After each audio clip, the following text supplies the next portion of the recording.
Welcome to the brand new Draymond Green Show YouTube channel. Hit subscribe so you don't miss out on any of our content. Do you think there's some truth to, the 82-game season, but the game being way faster now, right? Like, you're probably getting up and down the court now double the amount of times that teams were, call it 20 years ago. Like, and that making a difference. What's your thoughts on the 82-game season? Like, should maybe that be shortened a bit with the speed of the game? Like, when talking about player health, player safety, and all these things, obviously we want to see Joel Embiid on the court. Like, I didn't buy tickets to the 76ers to see Joel Embiid hurt because he was forced to play a game, and not necessarily forced, but come on, he's trying to win back-to-back MVPs. Do you think there could be a possible adjustment in the 82-game season? I think I would be in favor of that, Draymond. Yeah. I don't know how it all works out logistically, monetarily, all that kind of stuff, but I certainly agree with your point. Like, here's what I would say is you go back and you say, oh man, back in the early 90s, these guys all played 82 games, but it was like they dribble down, they throw it in the block, and two guys stand on, and then there was a lot of standing around. Like pace was not anywhere near what it is now. Everybody kind of can do everything now, right?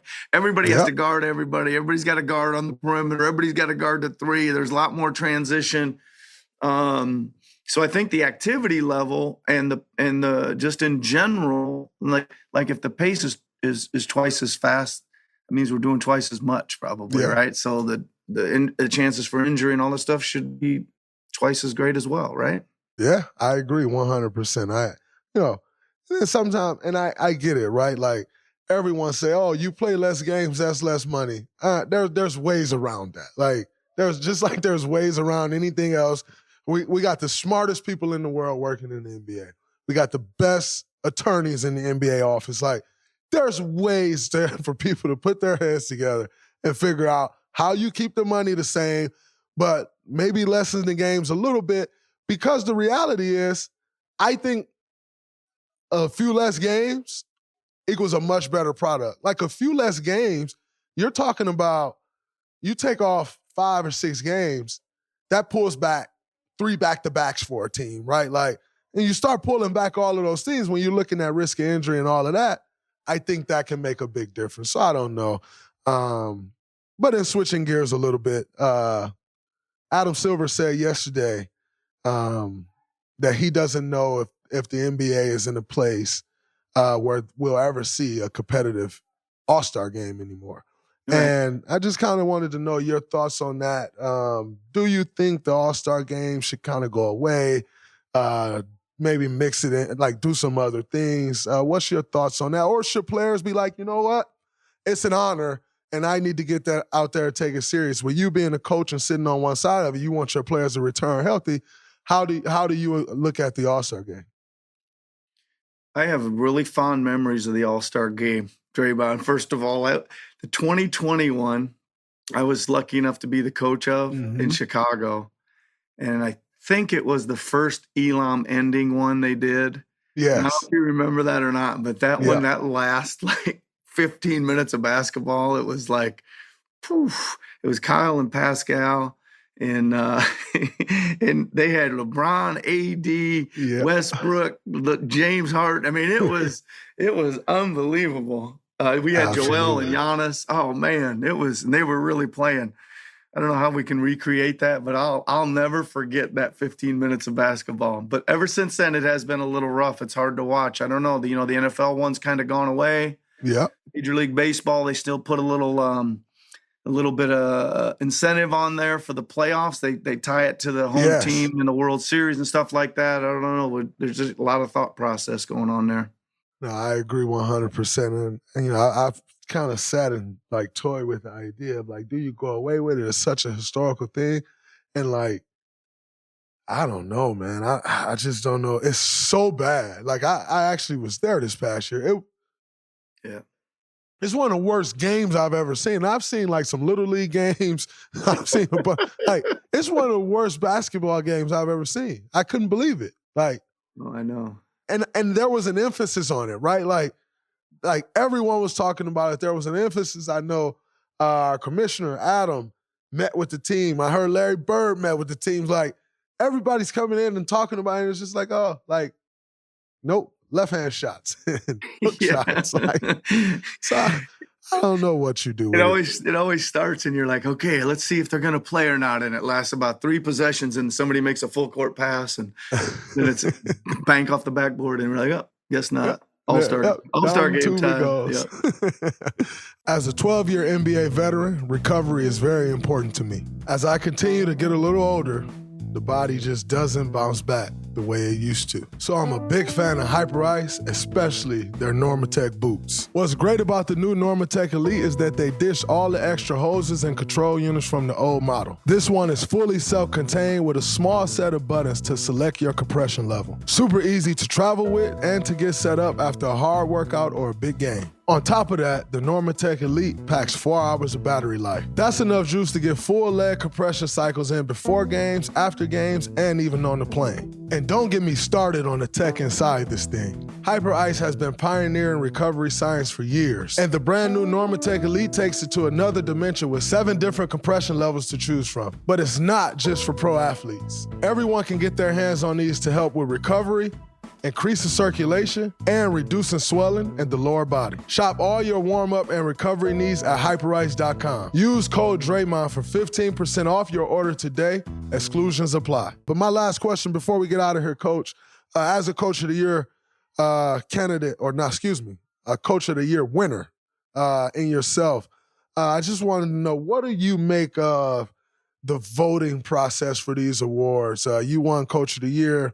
I've won a Defensive Player of the Year myself.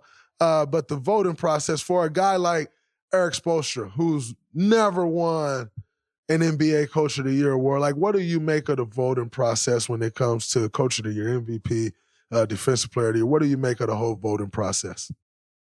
I just always want to make sure that these people that are voting are watching the games.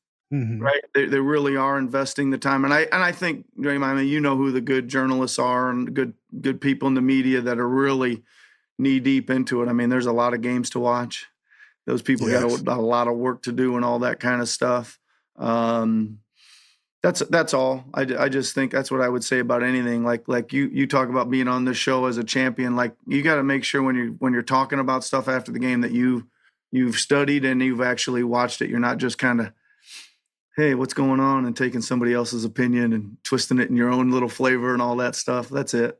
Absolutely. No, I think it's great. I think the one complaint that I would have about it is, like, to your point, it's hard to get 100, like, to think that all 100 of these people are watching all of these games right now. If you dedicate it, and by the way, maybe it flips every year because it's so like, there should be some laws in place to, like, hey, we need to have proof. Like, maybe you're sending in notes after the game or something. Like, we need to have proof that you've been watching these games. And so maybe it's like a 25-person committee where, you know, you're voting on the awards and they got that strenuous job this year, and then someone else take on another 25, take on that strenuous job next year.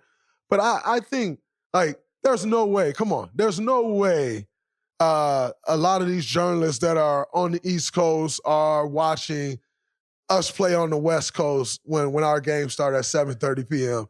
and it's 10:30 and they're watching the game the whole way through. I would say this. I do have some of the people that are on there. I do have some of them reach out to me and call me, mm-hmm.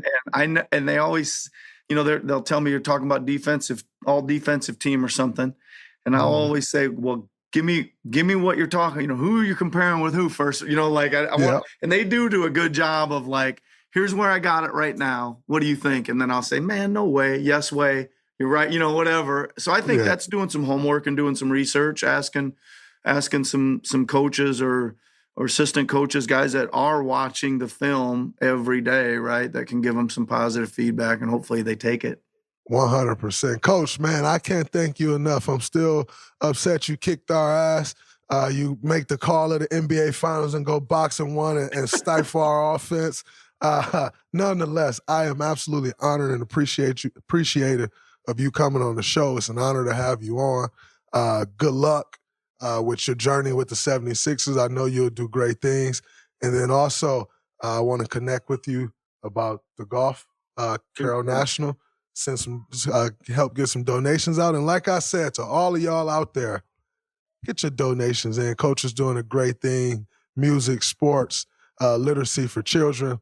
Don't have to spend his time doing that, yet he is. And we know we do better for our kids, our world become a better place. So check that out. Get your donations in. But Coach, man, I thank you so much. Hey, Draymond, appreciate it, man. And it's an honor to be on the show, but it's even more of an honor to compete against your great teams and against you sometimes. I know we have a couple cross downs once in a while, me and you, but we're both competitors, right? Absolutely, and that is what happens. Don't kick my butt, man. I'm not going. You want to jaw at me, I'm gonna jaw back. But we're good, right? We're good right there, baby. I would never cross that line, Coach. All right, man. Be good, man. Take care. Have a great summer. Thank you, Coach. You too. We're this close to crowning an NBA champion. I like the Celtics, by the way, in 6. Jaylen Brown's going to be my MVP, and I love the Celtics in Game 1. But sign up, 90 seconds. Put in the code Colin, COLIN. DraftKings Sportsbook, an official sports betting partner of the NBA. If you're a new customer, bet $5. That's it. Just bet $5, and you'll get $150 instantly in bonus bets. The code Colin, COLIN, shows them that you're a new customer to get $150 in bonus bets only on DraftKings. The crown is yours. I'm leaning Celtics in 6, baby.